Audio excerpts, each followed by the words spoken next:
Attention all Americans, we are anonymous.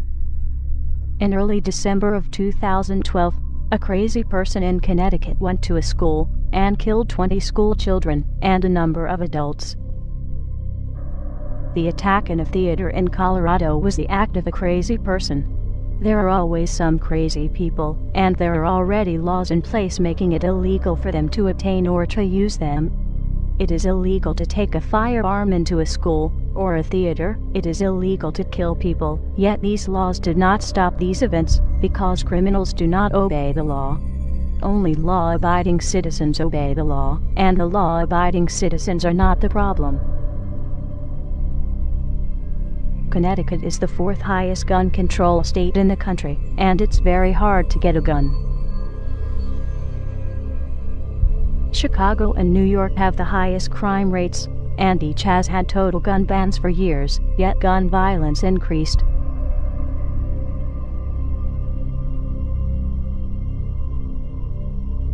Mexico has a total gun ban for all citizens, but in the last 3 years, more than 55,000 people have been killed by guns because only the drug cartels and criminal government have them. Throughout history, authoritarian governments have used gun violence as an excuse to take people's firearms and control their population. This is exactly what Adolf Hitler did to disarm the German people, and look at the atrocities his administration did. Obama has been working hard to try and ban all semi-automatic weapons and shotguns, while at the same time increasing the weapons and firepower that police and government agencies have.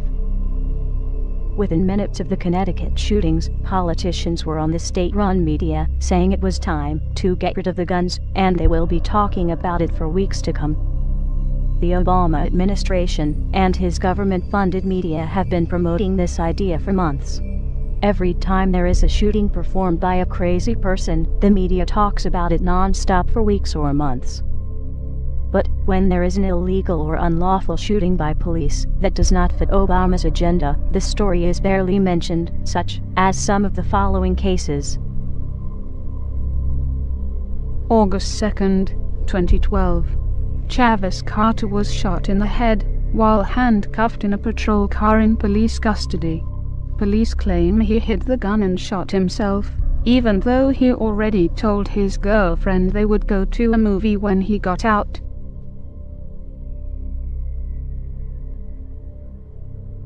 January 2009. Bart police officer Johannes Messel shoots and kills a handcuffed, restrained, unarmed man, while multiple other police officers are around.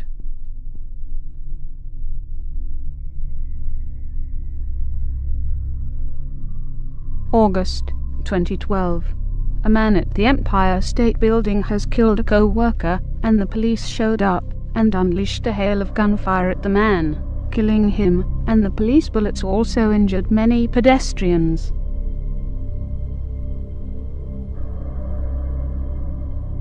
July 2012. Some protesters demand answers from police about why they shot a man in the back. The police responded on the crowd of protesters that had many children under the age of 10, with rubber bullets and attack dogs.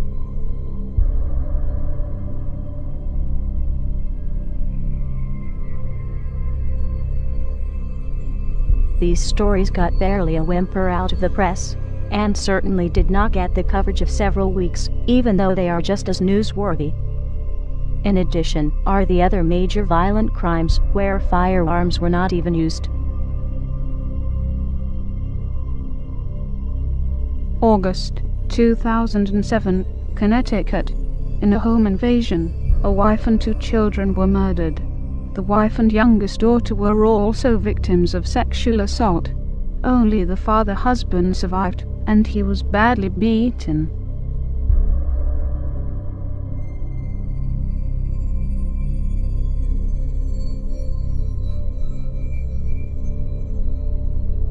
October 2012. A mother and her 2 children were brutally murdered in California home. The suspect did not choose a firearm.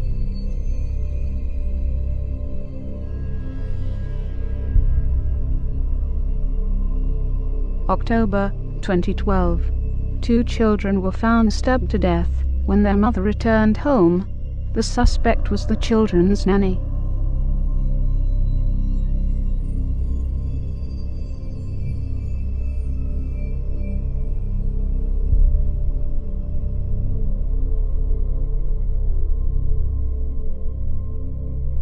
September 2012. Siblings' throat slit by intruder.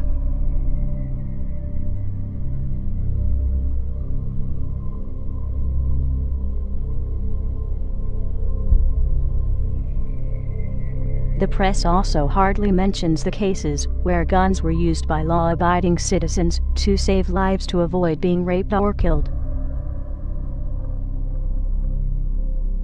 October 2012. 12-year-old Oklahoma girl shoots home intruder to protect herself after she tried to evade them.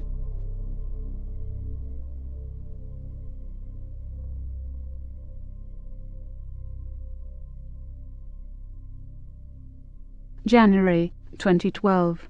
14-year-old boy kills intruder when a gang of 4 men break into his house, where he was alone with his 17-year-old sister.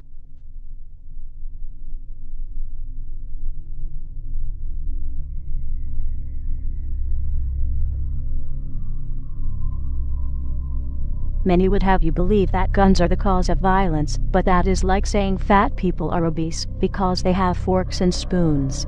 It is caused by the person that commits the acts, not the instrument they used. If guns were the cause of the violence, then the police would be committing more violence with guns and would need disarmed instead of being more heavily armed. And the military and National Guard should never be used to perform law enforcement duties.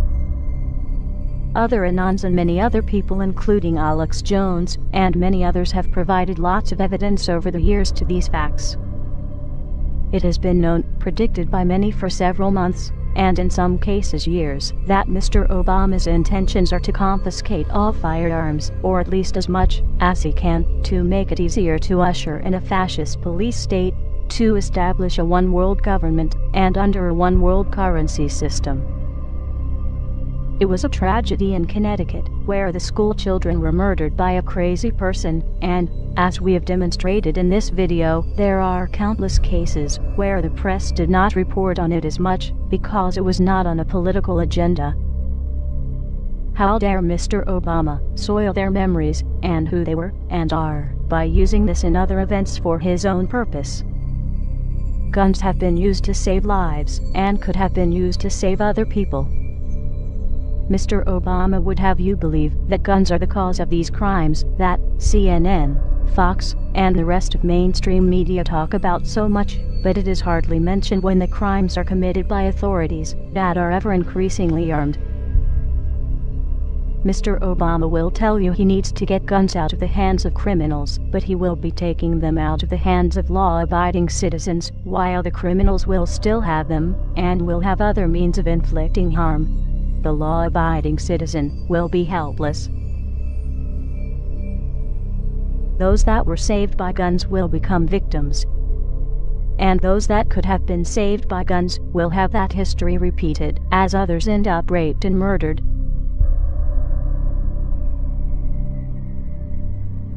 Mr. Obama, the Second Amendment of the U.S. Constitution does not talk about an army that is covered elsewhere in the Constitution. It does talk about a well-regulated militia, which is made up of civilians with their own weapons. The Second Amendment of the U.S. Constitution does not talk about protecting government or government resources, but it does talk about being necessary for the security of the free state.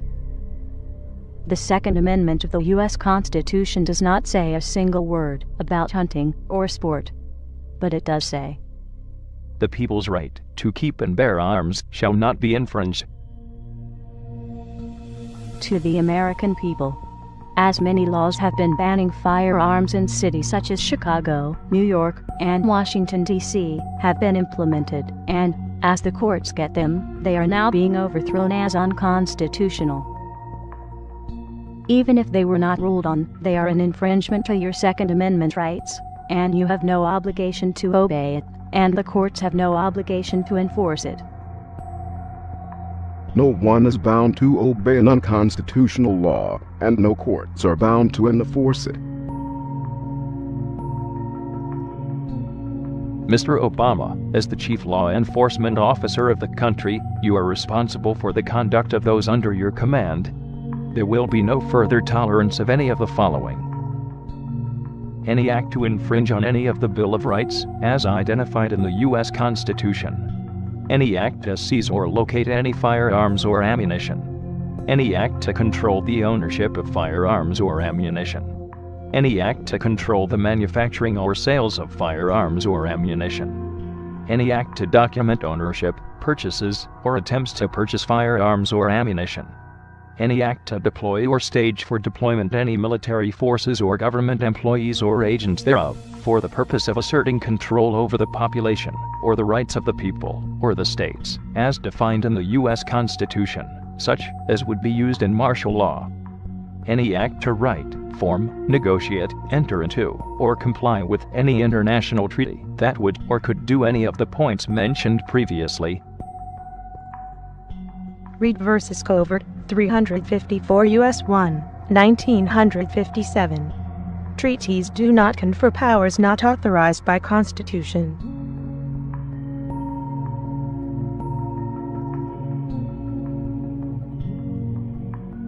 Any action taken by you to attempt to perform those acts, or similar acts, as interpreted by the American people, or any attempt by you to skirt your responsibility to the true office of the presidency, will be viewed by many people as your willful act of insurrection and treason against the American people, as those acts would be willful disregard of your oath of office.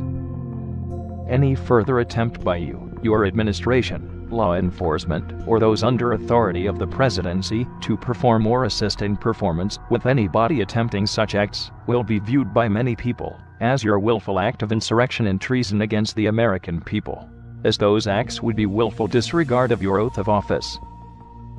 Any further attempt by you, your administration, law enforcement, or those under authority of the presidency to do any of those acts mentioned, or anything similar, will be viewed by many people as your willful act of insurrection and treason against the American people, as those acts would be willful disregard of your oath of office. Upon such acts, it is the responsibility of the Vice President and Cabinet members to immediately exercise their authority under the 25th Amendment of the U.S. Constitution to remove you from office. Failure of such act may be viewed as an act of insurrection and treason by the Vice President and Cabinet members, as such failure would be willful disregard of each of their oath of office. Upon failure of the Vice President and Cabinet members to perform such duty of your removal, it then falls on Congress to immediately force your removal by legal means. Failure of any member of Congress to perform such duty, or to hinder it in any way, will be viewed by many people as an act of insurrection and treason against the American people, as such failure would be willful disregard of each person's oath of office. Upon failure of the Congress to perform such duty, it will be the responsibility upon the United States Supreme Court for failure to act in past or present to rectify said situation, and as such will be viewed by many people as an act of insurrection and treason against the American people, as such failure would be willful disregard of each Supreme Court justice's oath of office. Upon failure of all the aforementioned bodies to perform such duty, it will be the authority and duty of any and all members of the United States Armed Forces to remove the President, Vice President, Cabinet members, and members of Congress, and the U.S. Supreme Court justices from power by military force. Failure by all military members to perform such duties will constitute as an act of civil war against the American people by said authorities.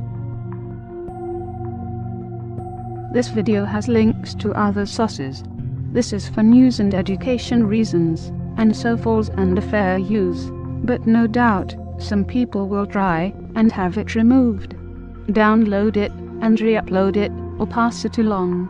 Let the truth be known. We are anonymous. We do not forgive. We do not forget.